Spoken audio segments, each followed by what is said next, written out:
sir, if you could please address the people assembled here. We're all waiting to listen to you. Sir, please.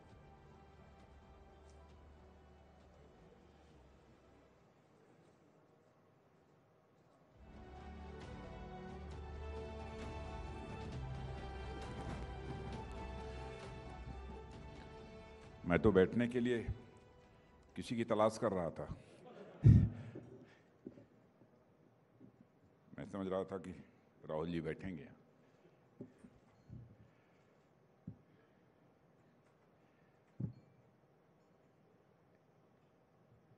Network 18 के editor in chief Shri Rahul ji Joshi और उनकी team के अन्य सभी सदस्य और यहाँ मौजूद मेरे सभी सम्मानित देवियों एवं सज्जनों, सबसे पहले तो मैं टीवी 18 नेटवर्क के प्रति आभार व्यक्त करना चाहता हूँ कि उन्होंने राइजिंग इंडिया कॉन्क्लेव में मुझे आमंत्रित किया है। पिछले कुछ वर्षों में ऐसा मैंने महसूस किया है कि टीवी 18 यह नेटवर्क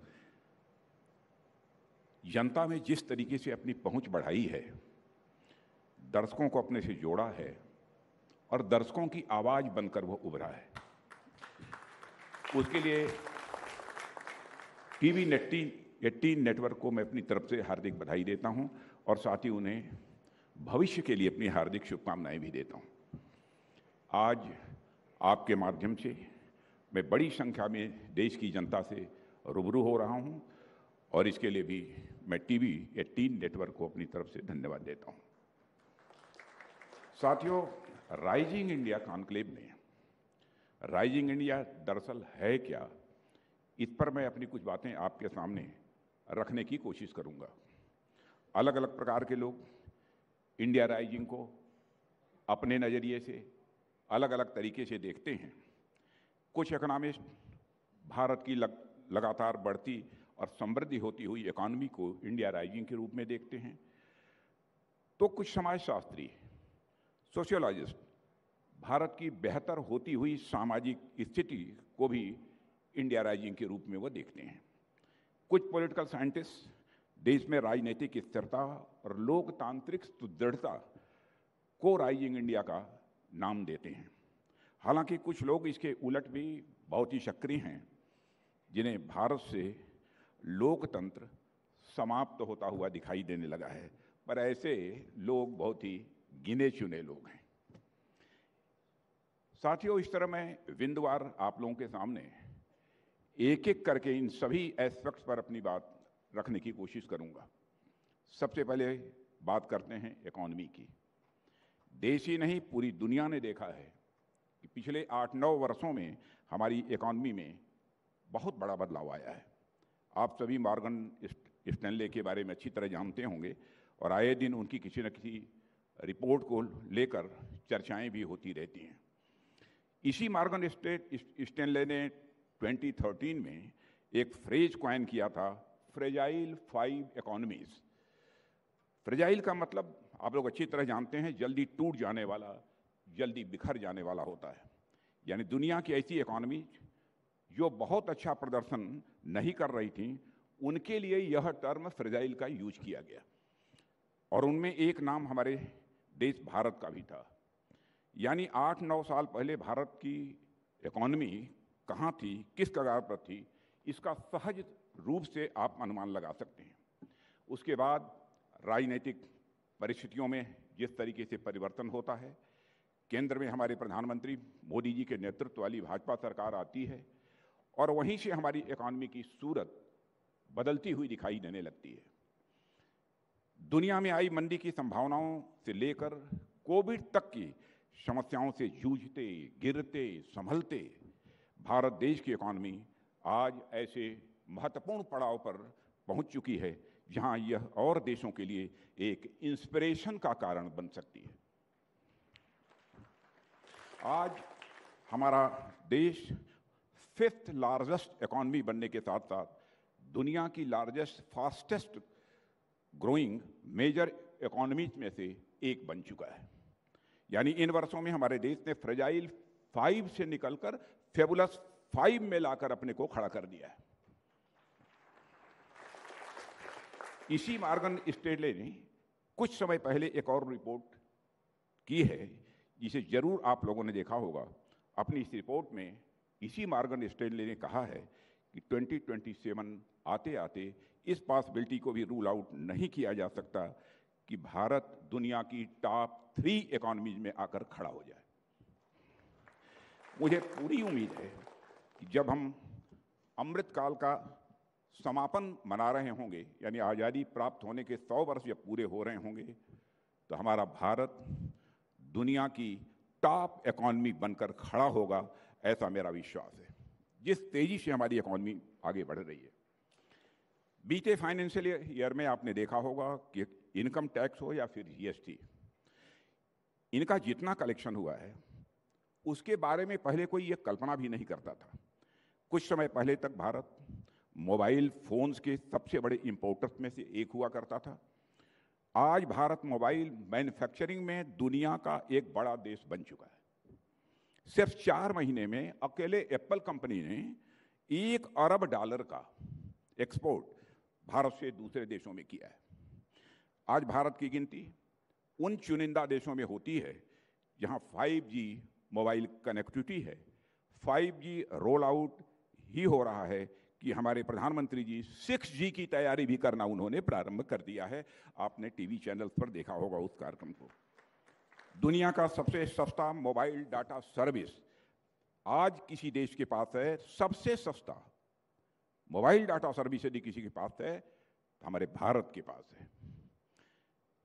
2014 में जहां देश में ब्रॉडबैंड कनेक्टिविटी केवल 20% थी, वह आज बढ़कर 80% पहुंच गई है। भारत में होने वाले एक्सपोर्ट एक समय $300 बिलियन पर ही ठहर गए थे, पर आज हमारे देश में होने वाला एक्सपोर्ट कल ही आपने वो फिगर देखी होगी, $750 बिलियन तक ये पहुंच चुका है। साथियों, गत वर्ष भारत ने $83.57 बिलियन का अब तक का हाईएस्ट FDI इनफ्लो रिकॉर्ड किया है। अब तक का हाईएस्ट FDI इनफ्लो रिकॉर्ड किया है। आप सभी जानते हैं कि जब कोई बिजनेस हाउस किसी कंट्री में इन्वेस्ट करता है तो बहुत सोच समझकर करता है और बहुत ही जांच परख कर करता है, और वह देश की संभावनाओं और अवसरों को जांचने परखने के बाद ही वह इन्वेस्टमेंट करता है। ऐसे में रिकॉर्ड FDI इनफ्लो हमारी इकोनॉमी के लिए निश्चित ही एक पॉजिटिव सिग्नल है।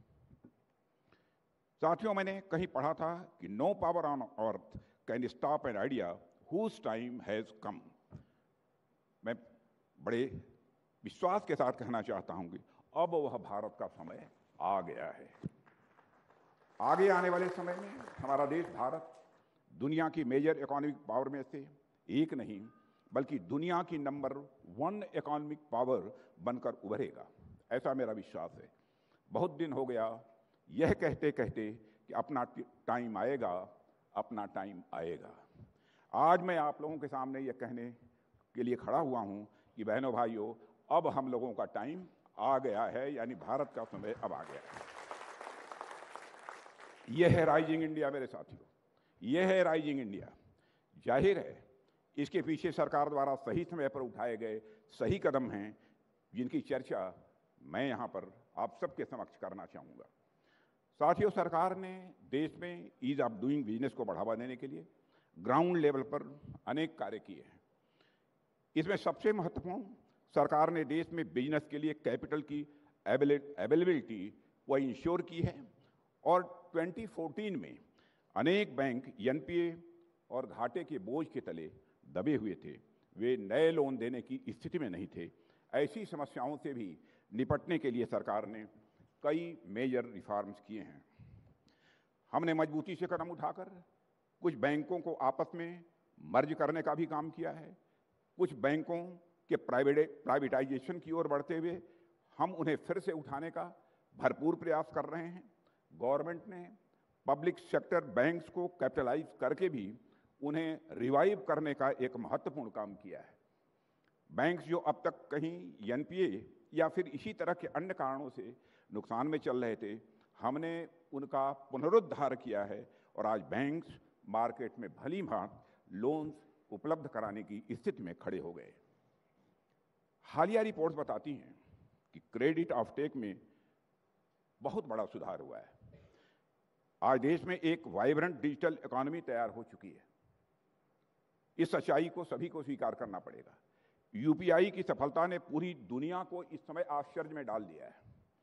आज भारत पूरी दुनिया का 40% रियल टाइम डिजिटल पेमेंट कहीं हो रहा है तो आज हमारे और आपके भारत में हो रहा है। पिछले महीने per day 36 crore UPI payment के ट्रांजैक्शन हुए हैं। साथियों, इसी तरह रिटेल इन्वेस्टर्स को भी हमने भरोसा दिलाया।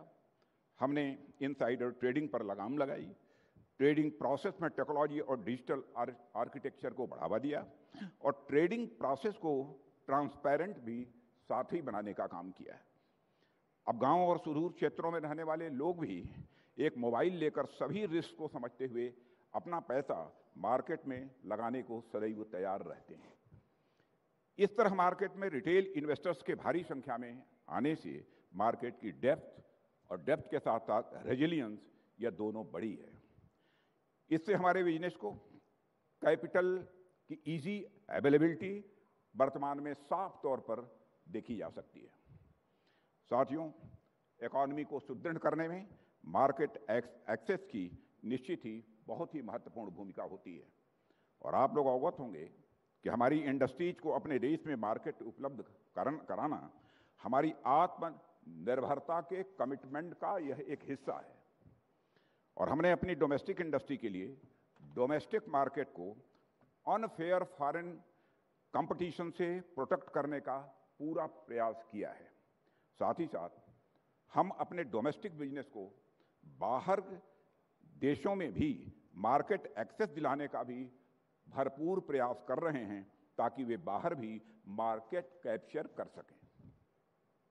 साथियों, हमारा देश का डिफेंस सेक्टर जो किसी समय अधिकांशतः इंपोर्ट पर निर्भर रहा करता था, अब अपने मजबूती के साथ अपने पैरों पर तेजी के साथ खड़ा हो रहा है। पिछले कुछ वर्षों में डिफेंस सेक्टर में हमने कुछ ऐसे रिफॉर्म किए हैं जो अब तक कभी सोचे भी नहीं गए हैं। हमने सर्विस और डिफेंस पब्लिक सेक्टर अंडरटेकिंग्स के लिए पॉजिटिव इंडिजिनाइजेशन लिस्ट जारी की है, जिसमें शामिल आइटम्स का प्रोडक्शन अब समयबद्ध तरीके से कहीं होगा तो हमारे और आपके देश भारत में होगा। यह हम लोगों ने फैसला किया है।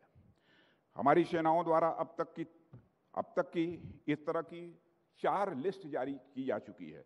मोर देन 400 आइटम्स हम लोगों ने आइडेंटिफाई कर लिया है कि निर्धारित समय के बाद, यानी कुछ 1 वर्ष के बाद, कुछ 2 वर्ष के बाद, कुछ 3 वर्ष के बाद, यह सारे आइटम्स दुनिया के दूसरे देशों से यह इंपोर्ट नहीं किए जाएंगे, बल्कि बनेंगे तो हमारे देश में भारत में बनेंगे और भारतवासियों के हाथों से बनेंगे।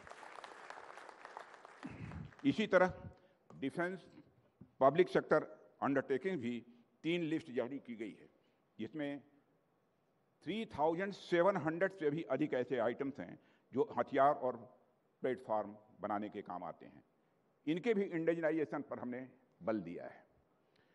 साथियों, हमने डिफेंस सेक्टर से जुड़े डोमेस्टिक वेंडर्स को बढ़ावा देने के लिए भी अनेक कदम उठाए हैं। ऐसे ऐसे नियम बनाए हैं कि हमारी सेनाओं के लिए गोले बारूद अब स्वदेशी कंपनियों द्वारा ही खरीदे जाएंगे। इसके लिए डिफेंस कैपिटल एक्विजिशन का एक निश्चित हिस्सा हमने डोमेस्टिक इंडस्ट्री के लिए रिजर्व भी कर दिया है। फाइनेंशियल ईयर 2023-24 के लिए यह हिस्सा अब 75% कर दिया गया है, जो लगभग 1 लाख करोड़ रुपया बनता है। और आपको मुझे जानकारी देते हुए यह बेहद खुशी हो रही है कि हमने इसमें 25% कैपिटल एक्विजिशन का परसेंटेज, यह शेयर केवल प्राइवेट इंडस्ट्रीज के लिए निर्धारित कर दिया है। इसी प्रकार के अनेक स्टेप्स लिए गए हैं, जिनके परिणाम अब हमारे सामने आने प्रारंभ हो गए हैं। हमारे डोमेस्टिक डिफेंस प्रोडक्शन में पिछले कुछ वर्षों में उल्लेखनीय वृद्धि हुई है। हम न केवल अपने लिए प्रोडक्शन कर रहे हैं, बल्कि जरूरत पड़ने पर दूसरे देशों को भी हथियार और साजो सामान एक्सपोर्ट कर रहे हैं। साथियों, कुछ पिछले समय में हमारे डिफेंस एक्सपोर्ट में काफ़ी इजाफा हुआ है और आज से 7-8 साल पहले ये एक्सपोर्ट, जहां कुल जमा 1000 करोड़ रुपए भी नहीं होता था, अप्रॉक्सीमेटली 900 करोड़ रुपया था, अब वह बढ़कर मोर देन 14 to 15,000 करोड़ पहुंच गया है। हमारा टारगेट है कि 26 समाप्त होते होते हमारा यह एक्सपोर्ट अप्रॉक्सीमेटली 40,000 करोड़ तक पहुंच जाए। साथियों, स्टार्टअप के लिए हमारे देश में वेंचर कैपिटल फंडिंग का कल्चर भी डेवलप हुआ है, जो अर्ली स्टेज पर उनकी हैंड होल्डिंग के लिए बेहद महत्वपूर्ण है। स्टार्टअप बेस्ड इनोवेशन इकोसिस्टम की सफलता इस बात से देख सकते हैं और देश में कि यूनिकॉर्न की संख्या अब 100 के पार पहुंच गई है। हमारे सिस्टम में अनेक ऐसे तरह के रूल्स थे जिनकी वजह से साथियों मार्केट पार्टिसिपेंट्स पर अनावश्यक बर्डन हुआ करता था और सामान्यतः यह शिकायत हमारे इंडस्ट्री से जुड़े लोगों के द्वारा होती थी। जाने कितने रूल्स और रेगुलेशंस अभी मौजूद थे जिनका रिलेवेंस खत्म हो चुका था। ऐसे निरर्थक और इलॉजिकल रूल्स को समाप्त करना भी वर्तमान सरकार द्वारा लाए गए प्रमुख रिफॉर्म्स में से एक है। बिजनेसेस की आसानी के लिए हमने प्रोसेस सिंप्लीफिकेशन जैसे भी रिफॉर्म्स किए हैं और इसके साथ साथ रेगुलेटरी आर्किटेक्चर में रेड टेपिज्म को कम करना भी इसी तरह के हमारे कदम रहे हैं। साथियों, इन सब को देखते हुए मुझे लगता है कि हमारे लक्ष्यों को प्राप्त करने के लिए हमारी पूरी तैयारी है और राइजिंग इंडिया का अर्थ यही है कि हमारी इकोनॉमी के सभी इंजन फायर कर रहे हैं और हम उड़ान भरने के लिए पूरी तरह से तैयार हैं। साथियों, यह बातें जो कुछ आपके सामने हमने रखी हैं, जो हमारी इकोनॉमी को मजबूत करने से संबंधित थी, वही बातें आपके सामने रखी हैं। अब मैं देश के सामाजिक विकास से संबंधित कुछ बातें आप लोगों के सामने यहाँ रखना चाहूँगा। सामाजिक स्तर पर भी देश में पिछले कुछ वर्षों में जो बदलाव हुआ है वह रिमार्केबल है। आज़ादी के 75 वर्षों बाद तक भी हमारा देश सामाजिक रूप से उतना सशक्त नहीं हो सका जितना कि इसे होना चाहिए था। इसके पीछे अनेक कारण हो सकते हैं, उसमें मैं नहीं आना चाहूँगा, पर एक दो जो प्रमुख कारण हैं उस पर मैं अपनी बात आप सबके सामने ज़रूर रखना चाहूँगा। उदाहरण के लिए, समाज को सशक्त करने के लिए समानता सबसे पहली जरूरत होती है। वह समानता आर्थिक हो सकती है, वह समानता राजनीतिक हो सकती है, वह समानता शैक्षिक हो सकती है, धार्मिक और सांस्कृतिक भी हो सकती है।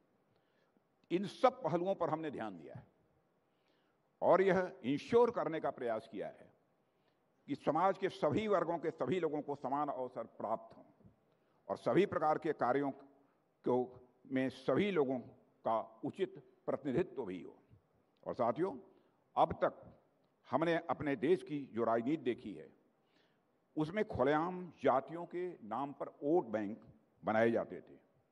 धार्मिक आधार पर तुष्टीकरण को माइनॉरिटी राइट्स कहा जाता था, पर हमने इस कल्चर को पूरी तरह से बदलते हुए सामाजिक बदलाव के पैमाने को केंद्र में रखा है।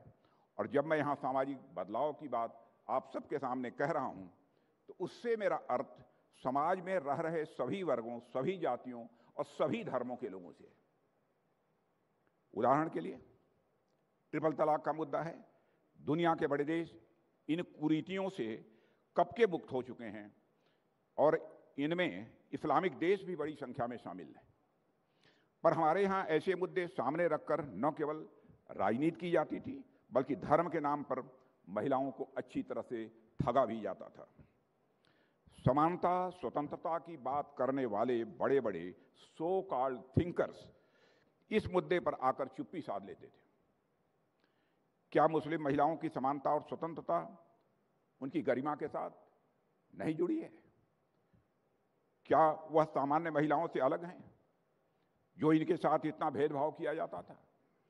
हमने इन सब से ऊपर उठते हुए उनकी गरिमा, उनकी समानता और स्वतंत्रता को सुनिश्चित करने का काम किया है और दिखाया है हमने कि सामाजिक विकास के लिए हम कोई भी कदम उठाने के लिए पूरी तरह से कमिटेड हैं।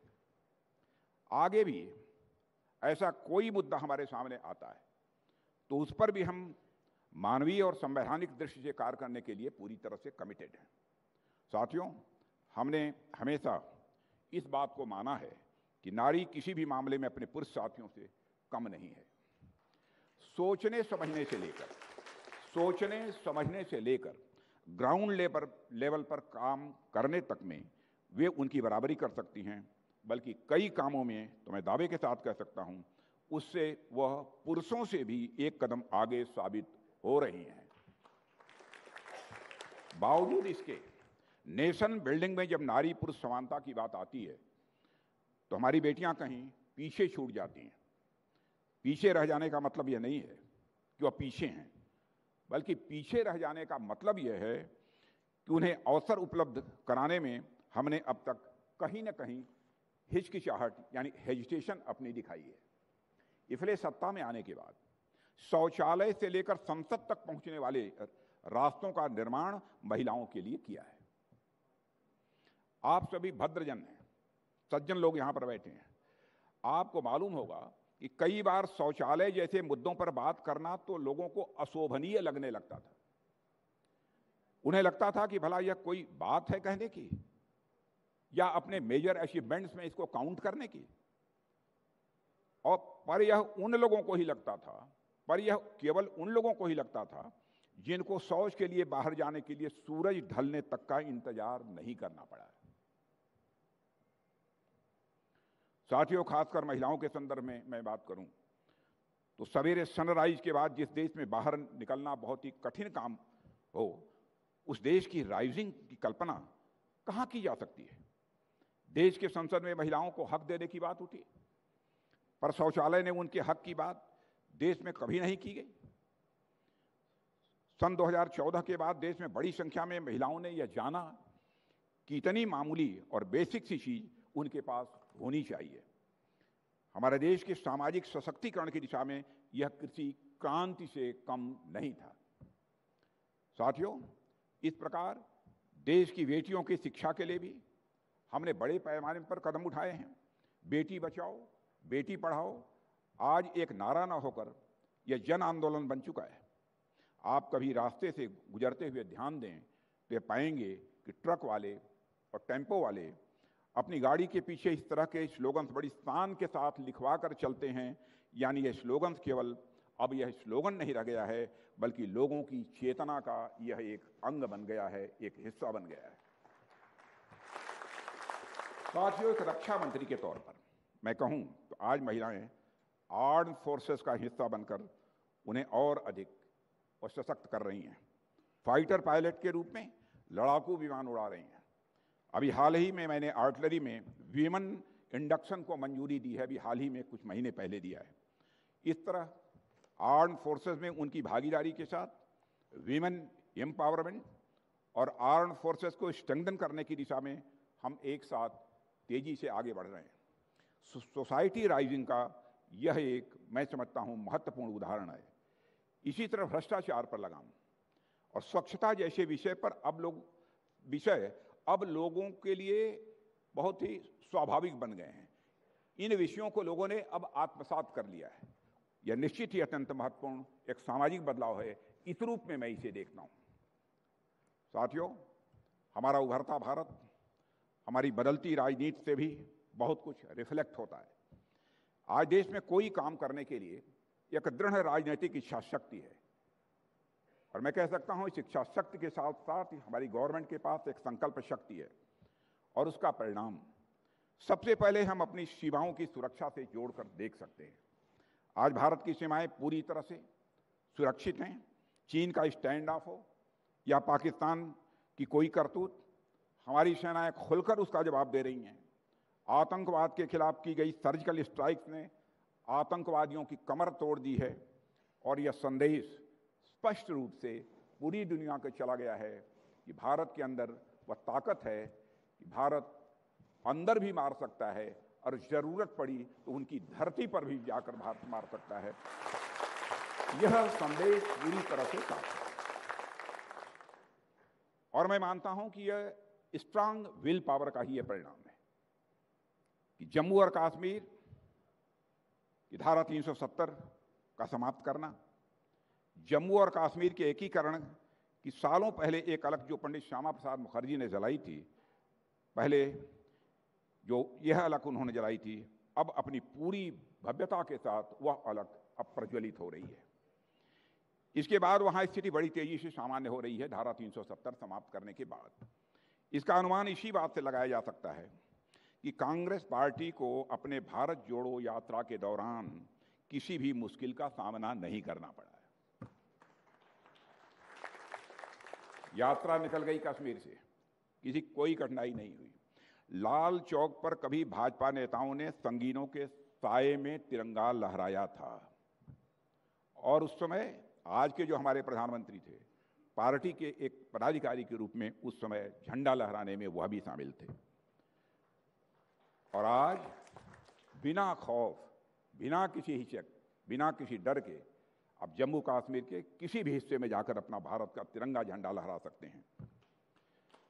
इसी तरह 1998 में पूर्व प्रधानमंत्री श्रद्धेय अटल बिहारी वाजपेयी जी के नेतृत्व में पोखरण में जो न्यूक्लियर टेस्ट किया गया था, उसी के विस्तार में आज हम अपनी जमीन पर बड़ी बड़ी मिसाइल्स, तोप, टैंक और गोले बारूद तैयार कर रहे हैं। बिना दृढ़ राजनीतिक इच्छा शक्ति के मित्रों यह किसी भी सूरत में संभव नहीं था। साथियों, आप सब भी जानते हैं, देश में अनेक ऐसे इलाके रहे हैं जहां पर पिछली सरकारों का ध्यान जितना जाना चाहिए वह नहीं गया। आज हम उसे प्रगति की राह पर ला रहे हैं। हमारा पूरा नॉर्थ ईस्ट रीजन अपनी खूबसूरती और नेचुरल रिसोर्सेज से भरपूर होने के बावजूद लंबे समय तक विकास की धारा से यह कटा हुआ था। कभी सिक्योरिटी इश्यूज के नाम पर, तो कभी कनेक्टिविटी न होने की वजह से। आजादी के दशकों बाद भी यह क्षेत्र विकास तो दूर, अपनी मूलभूत जरूरतों तक से भी यह लगातार वंचित रहा है। इसके कारण यहाँ की इकॉनमी भी काफ़ी प्रभावित हुई है, एडवर्स इम्पैक्ट हुआ है इकॉनमी के ऊपर। पहले नॉर्थ ईस्ट दिल्ली से तो दूर था ही, मगर यहाँ बैठे हुए लोगों के दिलों से भी वह दूर था। मगर हमारी सरकार ने नॉर्थ ईस्ट को दिल्ली और दिल दोनों के करीब लाकर आज खड़ा कर दिया है। साथियों, आज हर महीने केंद्रीय मंत्रियों का दौरा नॉर्थ ईस्ट में होता है। स्वयं प्रधानमंत्री 50 से अधिक बार नॉर्थ ईस्ट का दौरा कर चुके हैं। आज तक भारत के इतिहास में किसी प्रधानमंत्री ने इतना दौरा नहीं किया है जितना हमारे प्रधानमंत्री मोदी जी ने किया है। साथियों, आज नॉर्थ ईस्ट में अभूतपूर्व शांति है, और इसका परिणाम यह हुआ है कि AFSPA armed forces special power act वहाँ के अधिकांश इलाकों से हटा लिया गया है, और पिछले सप्ताह ही गृह मंत्रालय ने नागालैंड, असम और मणिपुर के कई इलाकों से भी जो यह अप्सपा लगा हुआ था उसको भी हटा लिया है। साथियों, देश में लोकतांत्रिक मूल्य तेजी से विकसित हो रहे हैं, और हम सबके लिए यह अत्यंत गर्व की बात है कि हमारी वर्तमान कैबिनेट अब तक की सर्वाधिक सोशली डाइवर्स कैबिनेट है। मैं फिर से दोहराना चाहता हूं कि अब तक की हमारी वर्तमान कैबिनेट अब तक की सर्वाधिक सोशली डाइवर्स कैबिनेट है, यानी इसमें सभी वर्गों के लोगों का उचित प्रतिनिधित्व है। मैं यह बात खुद ही नहीं कह रहा हूं, मीडिया ने भी इसकी रिपोर्टिंग की है इसके पहले। बावजूद इसके देश में अनेक लोग हैं जिन्होंने विरोध को, राष्ट्र की छवि को खराब करने को और प्रधानमंत्री मोदी जी की छवि को खराब करने को एक अपना पेशा बना लिया है। साथियों, अब दूसरी बात, अब मैं देश के सुदृढ़ होते हुए नैतिक, सांस्कृतिक और आध्यात्मिक वातावरण पर अपनी कुछ बातें आप लोगों के सामने रखने की मैं कोशिश करूंगा। बिना अपनी संस्कृति के, बिना अपने कल्चर के शायद ही कोई देश तमाम विकास के बावजूद आगे जा सकता है। इसलिए आप जितने भी राष्ट्र देखेंगे उनमें तमाम भिन्नताएं हो सकती हैं, पर एक कॉमन चीज उनके बीच मिलेगी, वह है उनकी अपनी कल्चर, उनकी अपनी संस्कृति का, उनकी अपनी परंपरा का, उनकी अपनी विरासत का सम्मान। यह देखने को स्वाभाविक रूप से हमको मिलेगा।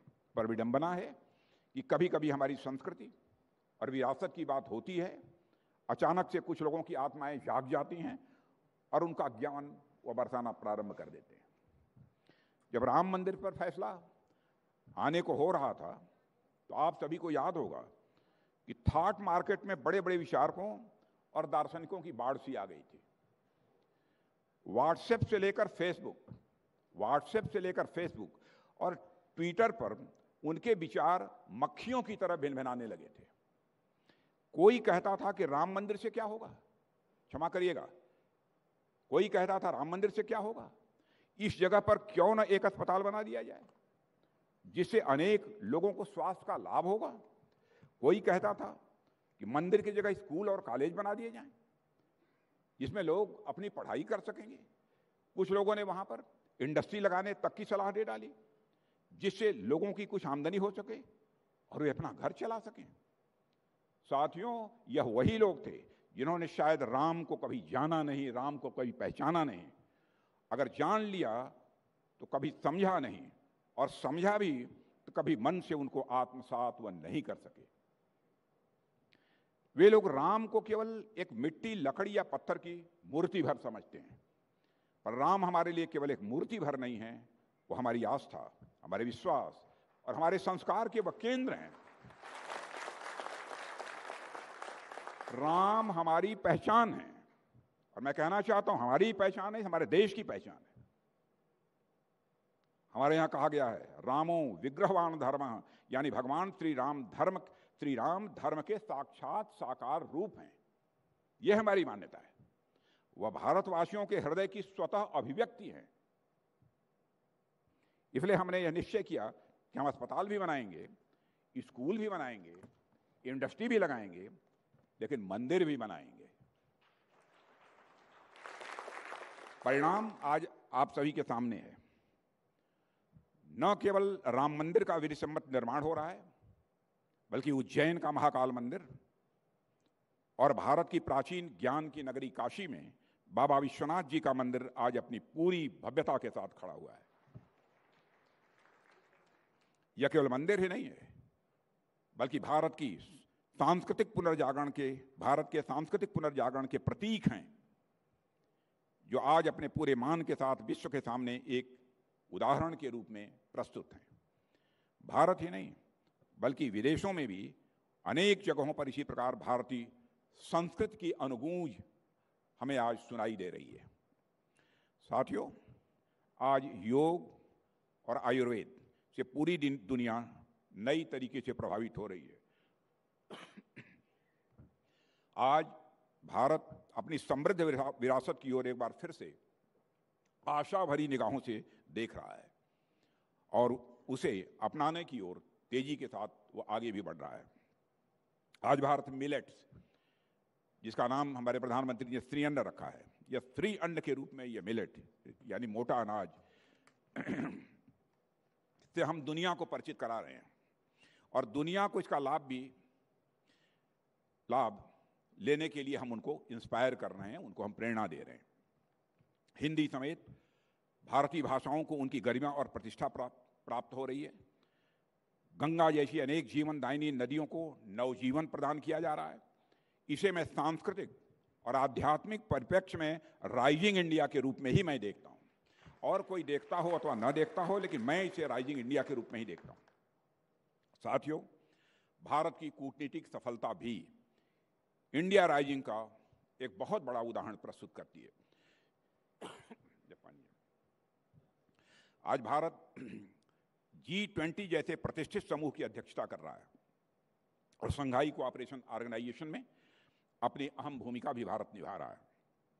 हमारी विदेश नीति का यह प्रभाव हो रहा है कि दुनिया में भारत का कद लगातार बढ़ता जा रहा है।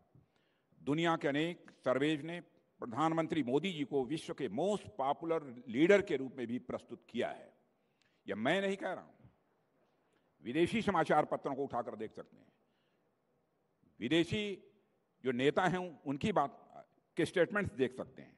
कुछ देशों के तो प्रधानमंत्रियों ने यह बात स्वीकार की है, प्रेसिडेंट्स ने यह बात स्वीकार की है। मुझे कहते हुए खुशी होती है कि दुनिया के बड़े मंचों पर आज भारत की बातें ध्यान से सुनी जाती हैं।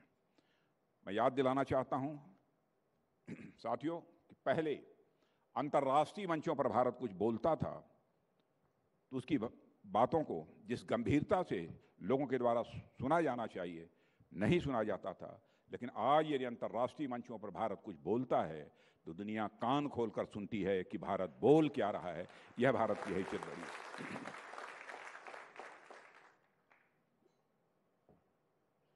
आज हम गांधी जी के विजन को धरातल पर उतारने का भी महत्वपूर्ण काम कर रहे हैं और जन सामान्य की बेहतरी की ओर भी हमारी सरकार पूरी तरह से ध्यान दे रही है। हम आम नागरिकों की ईज ऑफ लिविंग और क्वालिटी ऑफ लाइफ को बेहतर करने पर अपना ध्यान केंद्रित कर रहे हैं। हम अंत्योदय और सर्वोदय की संकल्पना को साकार करते हुए उन्हें बिजली, पानी, बैंकिंग, शिक्षा, स्वास्थ्य आदि से जोड़ रहे हैं। इसके कुछ उदाहरण मैं आपके सामने यहाँ पर रखना चाहूँगा। साथियों, कुछ समय पहले तक हमारे देश में महिलाओं को खाना बनाने वक्त कितने संघर्ष से गुजरना पड़ता था, इसका अंदाजा भी नहीं लगता था। जो लोग दिल्ली में बैठे होते थे, बड़े बड़े शहरों में लोग रहते थे, मुझे नहीं मालूम आप लोगों में से कितने लोग इस स्थिति से गुजर चुके हैं, लेकिन हम लोग गुजर चुके हैं। फूंक मार मार कर चूल्हे की आग तैयार करने के क्रम में कलेजा बाहर को आने को हो जाता है। इसके अलावा धुएं से कितने प्रकार की सांस की बीमारियां पैदा होने की संभावना रहती है, यह बात तो अलग की है। दिल्ली में अशोक होटल में बैठे लोगों को इनकी जानकारी नहीं होती थी और गांव में जिन्हें इसकी जानकारी होती भी थी उन्हें यह लगता था यह तो महिलाओं का काम है, महिलाएं बनी ही इसीलिए हैं। और हमने इस धारणा को बदलने का काम किया है। उज्ज्वला योजना के माध्यम से महिलाओं को मुफ्त गैस कनेक्शन प्रदान किए हैं और हमने उनके हाथ में एक बड़ी ताकत दी है। गैस पर खाना बनाते हुए महिलाएं अपना समय बचा रही हैं, साथ ही अपना स्वास्थ्य भी वह संभाल रही हैं और पहले की अपेक्षा सुविधाजनक जीवन भी वह जी रही हैं। साथियों, सामाजिक बदलाव की दिशा में बिजली, पानी जैसी मूलभूत चीजों की भी बड़ी अहमियत होती है, इसे आप स्वीकार करेंगे। बिजली और नल के पानी की उपलब्धता हमारे देश में लंबे समय तक एक अबूझ पहेली बनकर रह गई थी। आज़ादी के इतने वर्षों बाद तक भी अनेक ऐसे इलाके रहे हैं जहां बिजली के खंभे और तार तक भी नहीं पहुंचे थे और जहां तक पहुंचे भी थे वहां बिजली की सप्लाई नहीं पहुंच पाई थी। गांव में बिजली के खंभों के सहारे या तो छप्पर डाल दिए जाते थे या तो उसमें गाय और भैंसें भी बांध दी जाती थीं। बिजली के तार लटक कर इतने नीचे आ जाते थे कि नहाने धोने के बाद लोग उसका इस्तेमाल कपड़े सुखाने के लिए किया करते थे। लोग सरकार का धन्यवाद इसलिए करते थे कि सरकार ने उनको कपड़े सुखाने की मुफ्त में सुविधा दे दी है। यह हालत थी गाँव की और यह हालत आप में से बहुत सारे लोगों ने देखी होगी। मैं कह सकता हूं कि मैंने तो देखा ही है क्योंकि मैं गांव का रहने वाला हूं। आप लोगों को यह हंसी की बात लग रही होगी मेरे मित्रों, पर यह मैं वास्तविकता बता रहा हूं आप लोगों को। बिजली के इंतजार में जाने कितनी पीढ़ियों की आंखों की रोशनी तक चली गई। कल्पना करिए जब दिल्ली से दूर उड़ीसा, झारखंड, राजस्थान, आंध्र प्रदेश या नॉर्थ ईस्ट के सुदूरी इलाकों में पहली बार बल्ब जला होगा और उन अनेक धुंधली आंखों ने उसे देखा होगा। इस दृश्य का सुख उनकी आंखों की रोशनी लौटाने वाले सुख से कम नहीं रहा होगा। पिछले कुछ वर्षों में भारत देश के कोने कोने में बिजली पहुंची है। 2014 तक भी बिजली, कई ऐसे भारत के अंदर क्षेत्र थे जहां बिजली लोगों तक नहीं पहुंची थी, कई गांव थे जहां नहीं पहुंची थी। बिजली का अर्थ केवल लाइट ही नहीं है। बिजली आती है तो टीवी, रेडियो, इंटरनेट आदि के माध्यम से लोगों का जुड़ाव दुनिया से स्वाभाविक रूप से होता है। उससे समाज में नए नए आइडियाज और प्रैक्टिसेस भी आते हैं। इसलिए बिजली के तारों से बस इलेक्ट्रिसिटी का करंट भर पास नहीं होता है, बल्कि उसमें से पूरे समाज को बदलने वाली ऊर्जा का भी संचार होता है। इस ऊर्जा की उपलब्धता में मुझे इंडिया राइजिंग ही दिखाई देता है। इसी तरह जल जीवन मिशन के तहत सरकार ने ग्रामीण इलाकों में नल का जल पहुंचाने का बड़ा काम किया है। साल 2014 में देश में केवल 3 करोड़ ग्रामीण घरों में पाइप्ड वाटर सप्लाई थी। आज मैं कह सकता हूं कि 8 करोड़ से अधिक घरों में पाइप्ड वाटर सप्लाई पहुंच चुकी है। जब ग्रामीण घरों में पहली बार टोटी वाले नल के माध्यम से जल पहुंचा तो यह उनके लिए किसी जादू से, मेरे साथियों, कम नहीं था। जिन लोगों ने जीवन में टोटी जैसी चीज कभी नहीं देखी थी, उनके लिए यह बेहद सुखद आश्चर्य था कि अब तक तो हमने बस कुएं से, तालाब से या झरने से पानी बहते देखा है। यह कौन सी बला आ गई है जो बिना कुछ किए लगातार पानी दे रही है। और साथियों, आपको जानकर यह खुशी होगी, बॉर्डर पर भी जाने का मुझे अवसर प्राप्त होता है। बॉर्डर के लोगों ने कभी कल्पना नहीं की थी कि उनको भी पाइप्ड वाटर उनके घरों में उपयोग करने के लिए मिलेगा। आज वहां पर भी लोगों को पाइप्ड वाटर मिल रहा है। लद्दाख में जाकर देख लीजिए, लेह में जाकर देख लीजिए, अरुणाचल में जाकर देख लीजिए। और बच्चों ने जब पहली बार इस अपनी उंगली में पानी भर भर कर एक दूसरे के ऊपर उछाला होगा तो उनकी खुशियों में राइज होते इंडिया की मैं कल्पना कर सकता हूं और आप भी कल्पना कर सकते हैं।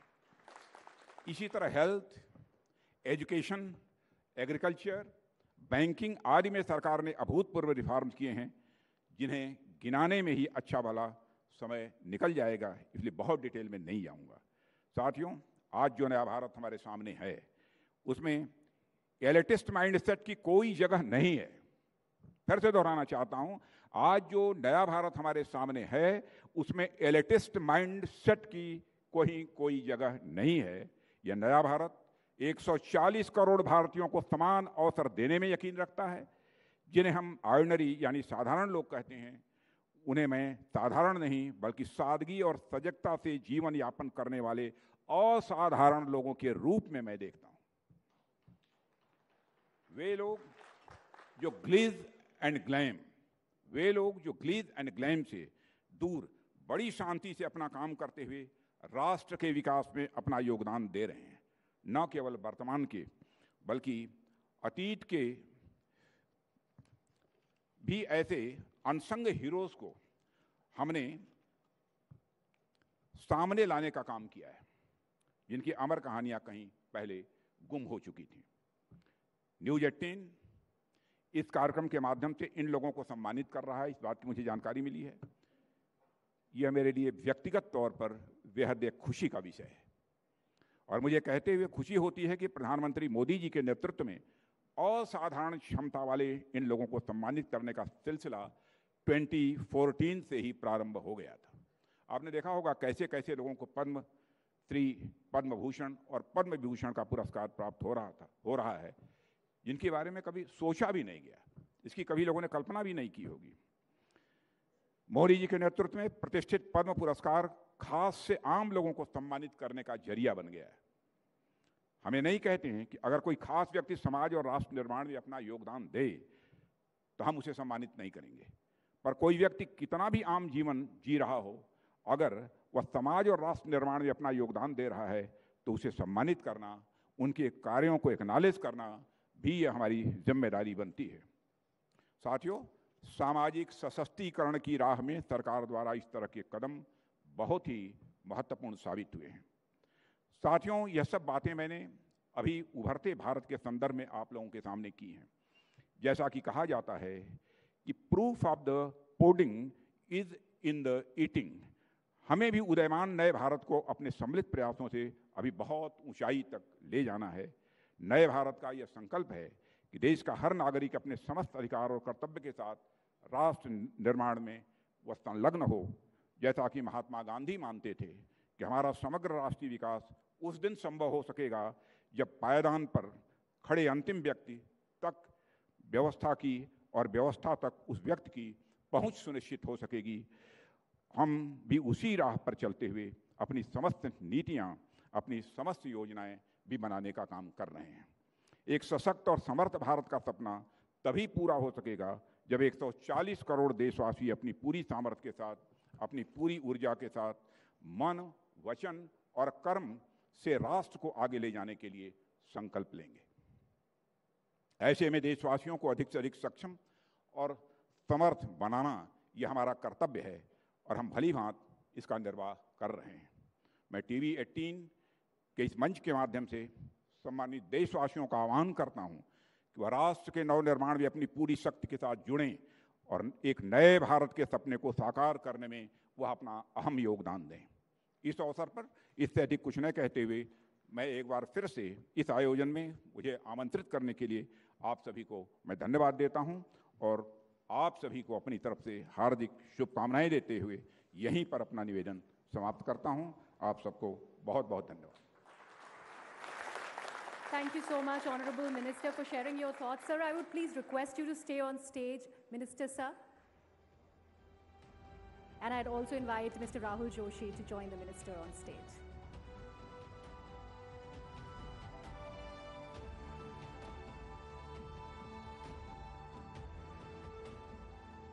May I now request Rajnath Ji to felicitate the real heroes in the field of agriculture. So ladies and gentlemen, presenting the first winner in this category.